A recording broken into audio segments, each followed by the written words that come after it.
Coming up as the NBA playoffs roll on, we take a look at the offseason. Could a buy low prospect like Kuminga come into Brooklyn as a reclamation project? Oh, familiar vibes this summer for Sean Marks. We dive in next.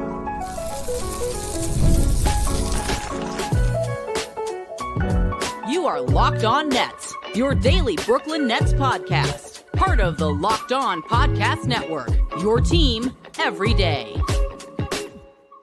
Yes, my friends, it is the Locked On Nets podcast right here on the Locked On Podcast Network. It's your team, the Brooklyn Nets, every single day. He's Doug Norrie. I'm Adam Marvick. We thank you, as always, for making us your first listen of the day. We're 100% free on all those great platforms. And let you know, today's episode is brought to you by Gametime. Download the Gametime app, create an account, use promo code LOCKEDONNBA for $20 off your first purchase. And Doug, while you and I do not believe that the Brooklyn Nets are going to go star hunting this offseason, it could be another opportunity for them to take flyers on young guys that have maybe burned out on their current teams.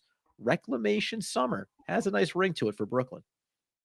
Yeah, I mean, that should be still the operating kind of procedure that this team should have. We saw them do a little bit of it in the offseason last year, and it's guys like Zaire Williams, it's with trades, but guys like Zaire Williams, I think, really worked out, and TBD on some of these other guys. But overall, the Nets' plan for the next couple years, at least, should be what they've tried to do to some degree, and that's try to take some shots at some post-hype guys that maybe didn't fully get there with their current situations. Keon Johnson qualifies to that too. I mean, whether or not he hangs on, we'll see. But, guys that were past first round picks, maybe kind of wore out their welcome with their team, or the coach wasn't into it, or they just weren't performing, or whatever the story was, and see, hey, can we kind of make some lemonade out of these lemons with some of these guys? And I think that's what they should be doing going forward. And I think, at least from a narrative perspective, Jonathan Kuminga makes sense. Now, whether he makes sense on a basketball perspective, I'm not really sure. We can get into that. But from a checks the post-hype boxes around former high first-round pick who is clearly does not seem like he's part of the plans in his current situation, Kuminga, there's a reason he's come up multiple times among Nets fans, because he kind of does at least check those boxes. Yeah, and we're going to talk about Kuminga here potentially, and it is worth reminding, as we talked about over the course of this offseason, as it gotten underway for Brooklyn, when you look over at them, you mentioned guys like Zaire Williams. He seems like a player you want to bring back and see what he could look like as you bring in 4 first-round draft picks. But also, D'Angelo Russell's going to be gone. DeAnthony Melton could be gone. You have guys like Tyrese Martin, and Drew Timmy's going to be under contract, but Reese Beekman, right? Like players that have been on the court. We've already discussed Cam Thomas and Day'Ron Sharpe. There's going to be roster spots is really the point here. And the Brooklyn Nets are still going to have some money to spend. So if you start from the standpoint that we don't think they're going after a big star and a big contract under the books this offseason, and by the way, also go back and listen to our last episode and these last couple episodes we talk about, and it may be a couple of years before you really start to field a playoff competitive basketball team. That means you can afford to look at Jonathan Kuminga, who's still just 22 years old and potentially could end up actually turning into a contributor for your roster. Worst case scenario, 2 years from now, you jettison him. Whatever the contract looks like, the Nets are one of few teams that can afford to take a swing on some of these guys and not really care about the results, honestly. If it works out, great. If it doesn't, we won't even remember that Kuminga was a Brooklyn Net 2 or 3 years from now. Yeah, I mean, he's heading into I agreed there. And, it's sometimes it's a little unclear about where some of the value or the potential value and market stands for some of these guys when they're kind of on the outs with their current team. And Kuminga is for sure one of these confusing cases, right? He enters the summer as a restricted free agent. So Golden State's still going to have control over sort of whatever happens here, right? He's an RFA, but I'm not sure, but it doesn't seem like he's part of the thing. Now, if you look at where they are now, he has not played since, we're recording this before the Golden State Rockets game. So if he gets off the bench and goes absolutely nuts tonight, we'll see. It doesn't seem like that's what's going to happen. Now, Pods is questionable going into this, so they might need some minutes from somebody else.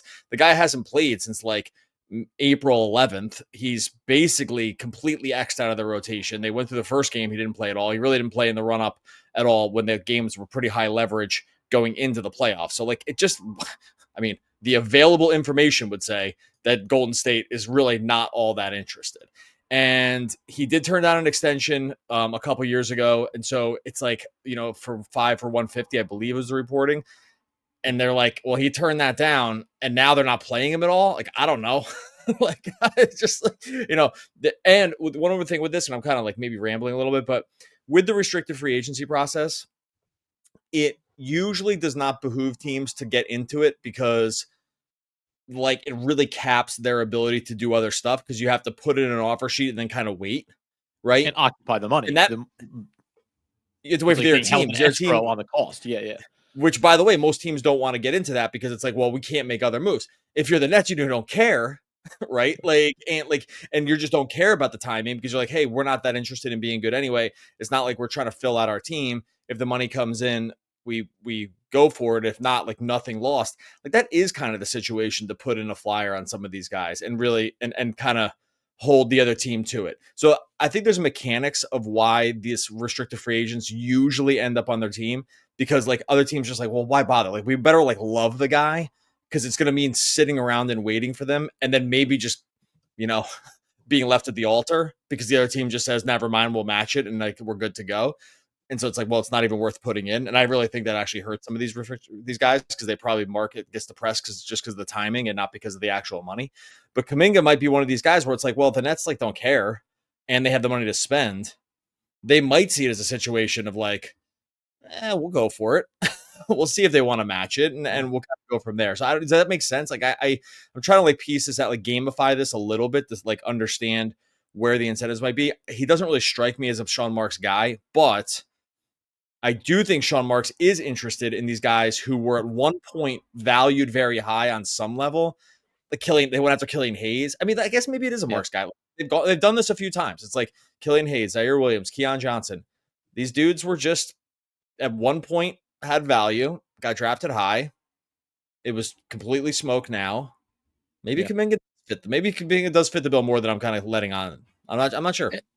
And we'll get into the numbers here as far as how he's performed to this point of his career. But really, as you mentioned about, is he a Sean Marks guy? Maybe he actually is, right? Low risk kind of flyer. And then the other side of it is, as we talked about with a lot of players, Killian Hayes, maybe not on the same level, however you want to associate them, but he took, and by the way, didn't necessarily pan out the way maybe he had hoped this year in Brooklyn, but he came to Brooklyn because he looked at the roster and said, oh, I can go there and give myself a real chance to reset myself at the NBA level and maybe give myself a chance for a contract. If you're Jonathan Kuminga, there may be, we'll discuss here coming up in one moment, the alluring part of going to Brooklyn for playing time and then the risk factor around those 4 draft picks that Brooklyn's going to make and whether or not you could find yourself riding the pine for the Nets. That would be a whole other story for one Kuminga. We'll talk about it here in just one moment.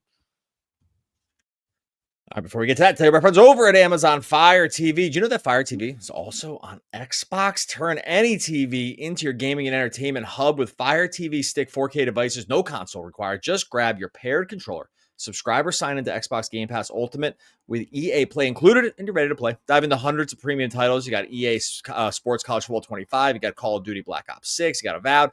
As easily as you stream your favorite shows, this gaming made so simple, all on your Fire TV. It's also just endless entertainment. You got 4K streaming. You get more than one. This is number even right. 1.5 million movies and TV episodes from your favorite subscribe services: Netflix, Prime Video, Disney Plus, Max. So much more. Head on over to Amazon.com/Fire TV Locked On to get started. Xbox Game Pass Ultimate subscription and compatible controller required.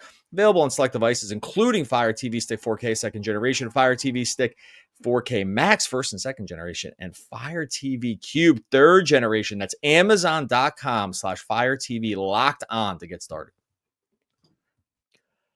All right, as we continue today's Locked On Nets episode, talking about summer of reclamation projects once again for Brooklyn. I mentioned they're coming out of the first segment. We go into Golden State, talk about Kuminga's numbers, right? So he only plays in 47 games this year, starts only 24 minutes. It's going to be lower than he was a year ago. And then by statistical measures, 3-point shot, not coming back around. 37% career high in 22-23. It's only gone the wrong direction, just a shade over 30. And then from again, if you're talking about from what you're seeing in playoff basketball, you're also seeing a guy that, at least at this moment, still only 22 years old, doesn't represent necessarily a player that you can think about being a part of the core that's going to be competitive. We can talk about his game and where he is right now, but do you Do you think the Brooklyn Nets will associate what they see from a player at 22 years old on a playoff team into how they think about what he could be? Yeah, I'm not sure the current situation in Golden State would totally affect how they're thinking about it. Marks has shown in the past that like that hasn't really bothered them too much. Now, the difference between guys like Zaire and guys like Killian Hayes and Keon Johnson is it really cost the Nets nothing to get them, right? Like the Diabite trade and they got Zaire Williams with seconds. I mean, that was a total steal. The Keon stuff was just like, sign him as a low contract guy. Killian was like legit just a G League player. So it's like, these didn't cost anything. Presumably, this would cost something. I do not think the rest of the league, actually, put it this way, regardless of how Golden State or even Sean Marks views the situation, someone's going to take a flyer in this guy for sure. Yeah. I don't think I would not put him in the group like those other guys I just mentioned, where it was like, okay, it was like very clear Killian Hayes like got his chance to play his way out of Detroit, basically, right? Like he got a bunch of playing time. Zaire Williams, I think it was kind of all over the place. I think he just clearly improved like this season also. So, and I think that was that situation. And then Keon Johnson, I mean, he played a lot, but I wouldn't exactly call him good, right? And so I think he was very good at defense. The offense really left a lot to be desired. So I think this situation is different. And I do think I think he'll get some offers here, right? I don't think it'll just be this like, oh, he'll just take whatever Golden State's offering. There's some world where he just like demands out too. And it's not like he can do this really. Like sometimes these guys don't have leverage, but there's been some animosity like here before. They called out the idea that he hasn't played. Like it has not seemed to be that great. And now in these playoffs, when it's just like, I'm not even part of the team anymore. Yeah, the Golden State controls it, but like, I don't know. Do these sides really want to just get back into this? I don't. It doesn't seem like they do. And so I think this situation is just different than the ones I mentioned before and the ones that Nets have kind of brought people in. But I also think it's different, but not necessarily. I don't know. It's like weird. Like, what do you think? Do you think he'll have a huge market? I can't see him having a huge market, but I don't think it's going to be like he just goes back and it's only Golden State either. I think someone could jump in here and be like, hey, we can reclaim this. Steve Kerr didn't get it. These guys have fumbled a bunch of these guys before. Yeah. Like they don't like it's that he can't play in this system, but he can play at other systems. Like, I don't know. Like there's like other things that happen in Golden State where it's not always clear who's at fault. Right. No, it's true. And we talked about this before when it comes to developing players. Are they actually good at that or are they not? And I was back somewhere over the course of the season. We gave a laundry list of guys that didn't work out there, and it wasn't necessarily on the player individually so much as the organization to be identifying talent. Real quick. And to just sorry to cut you off, but like just to add because it goes in perfectly here, they do have a couple guys like Pods and Moses Moody who are playing real minutes in a playoff thing. So it's like they have some of these guys. Like Moody's finally come around. Pods the second year, and he's basically starting off guard in that role. So like they have gotten it right with some other guys. I think before when we had mentioned that, it was like Weissman? There weren't a lot of examples of these dudes. But I think we have a few now. So anyway, sorry to cut you off, but I just wanted it was worth it just mention those dudes right in that moment. No, and to your point about, okay, so is someone going to take a flyer on it? I mean, you can just do the list however you want to slice it. Go through the Eastern Conference. Washington Wizards, they love giving contracts to guys, different regime and organization. Now we know maybe it'll look different, but Charlotte Hornets, why not? We don't know what's going to happen with the Philadelphia 76ers, old aging bodies. Like, if they could find a way to jettison Paul George and just maybe, have him drift off into the ocean somewhere. Like there's a point being is I could give you half a dozen teams in each conference that would probably take a look at them, including when you go into the West and you think about, well, why not the New Orleans Pelicans, who are probably going to go in some type of new direction? They now have a new GM in their front office. What about looking at the Portland Trail Blazers and what they're trying to do? The Phoenix Suns are going to make some interesting decisions this offseason. Looks like it could be Kevin Durant playing elsewhere. Okay, so all these teams that are going to end up with maybe in certain situations cap space, but not necessarily draft capital to go and make a trade for another player. If you can just give an offer that outbids Golden State and say, you're 22 years old. What are our again, results over expectations, right? If we think that Jonathan Kuminga at worst can go out and score some buckets and put some fans in seats, okay. The next level of it is he's only 22 years old, and maybe over the life of a 2 or 3 year contract, you end up getting a guy who's about to enter his prime at 25 years old, and you say, great, we hit a home run on him, or we trade him. And that's actually where I think the Brooklyn Nets should be living here. We're not taking a flyer on whether or not Jonathan Kuminga can end up being a core member of this team, so much as can we reclaim him enough that when it comes to next year's trade deadline or the year after, and some teams like, boy, we could really use a guy with these kind of abilities.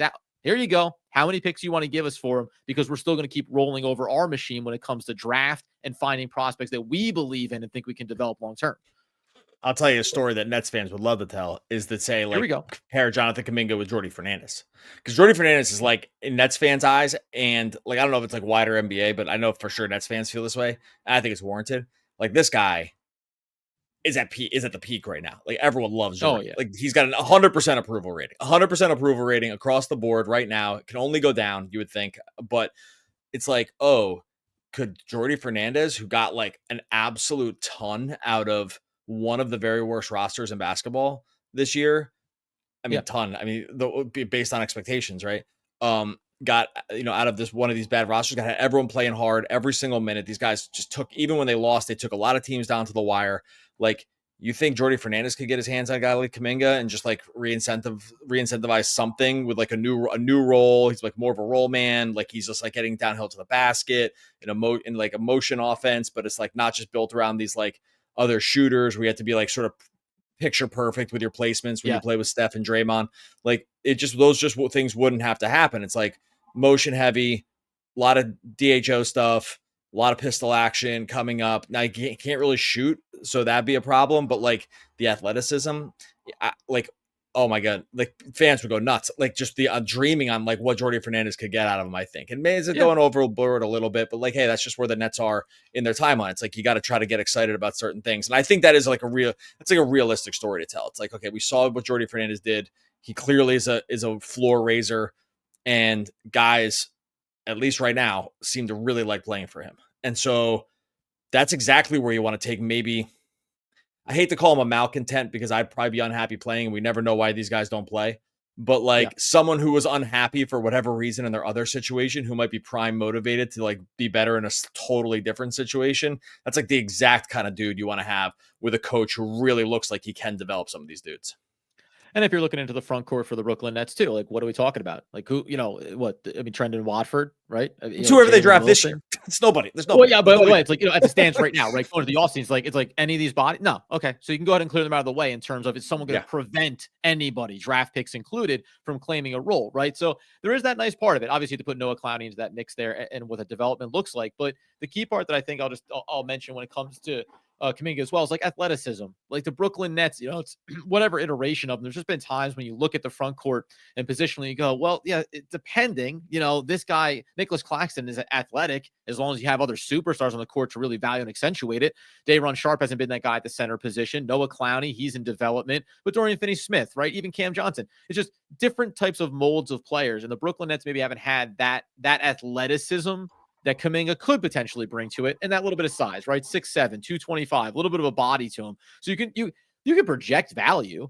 And I don't know. Fast forward a year from now, Kuminga's on the roster, and we look at him, probably we start having the same conversation that we're having right now about Zaire Williams and Trendon Watford and all these guys. You go, okay, maybe. But at 22, 23 years old, there's zero reason for the Brooklyn Nets not to want to be involved in it. Coming up here in a second, what do we think a contract would look like?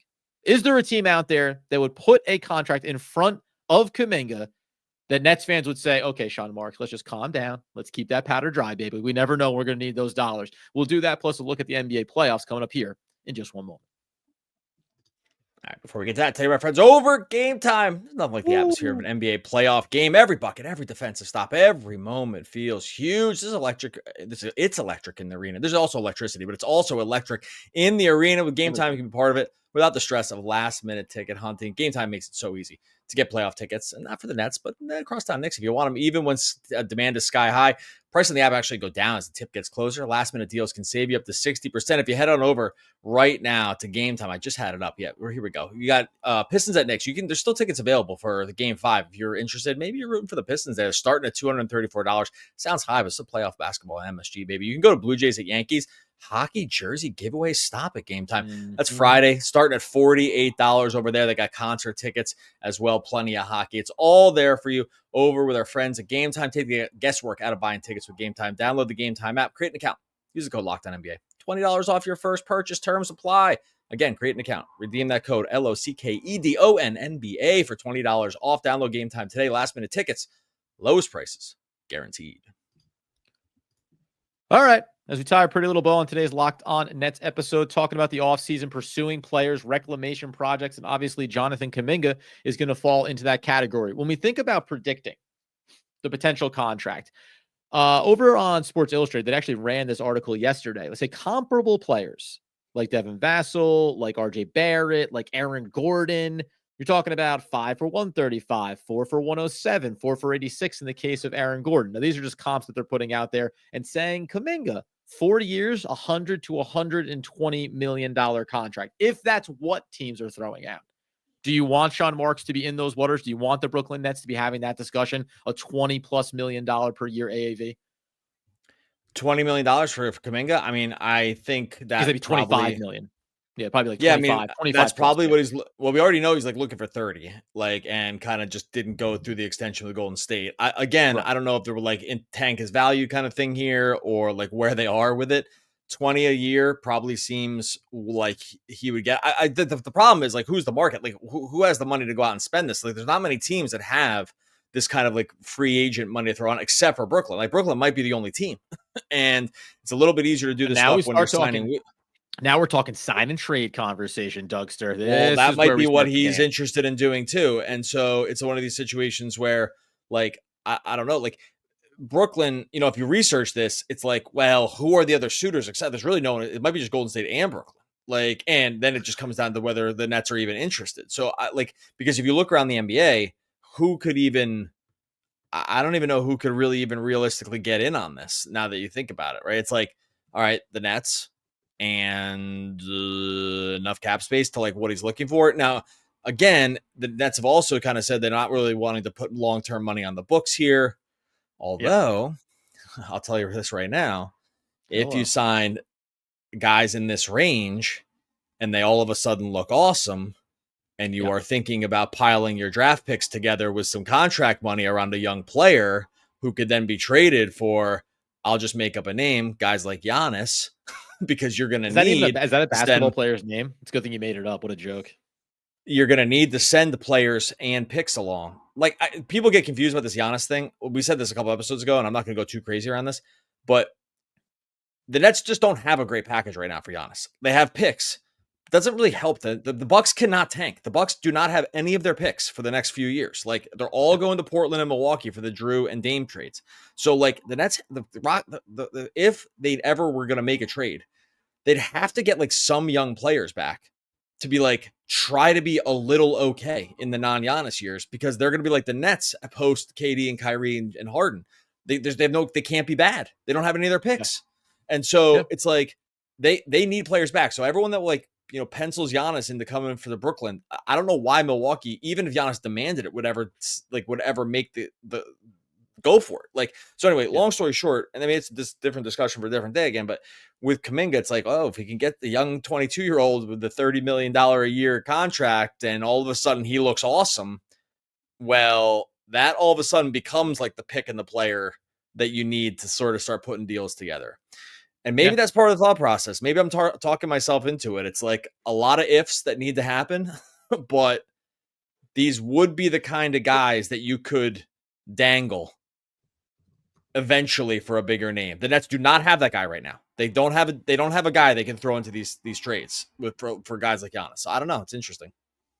No, and you start to have that conversation. We know it's a big offseason for Cam Thomas. Okay, the Nets bring him back. Not that he's that guy, but if you end up having that conversation about somebody, he's that guy.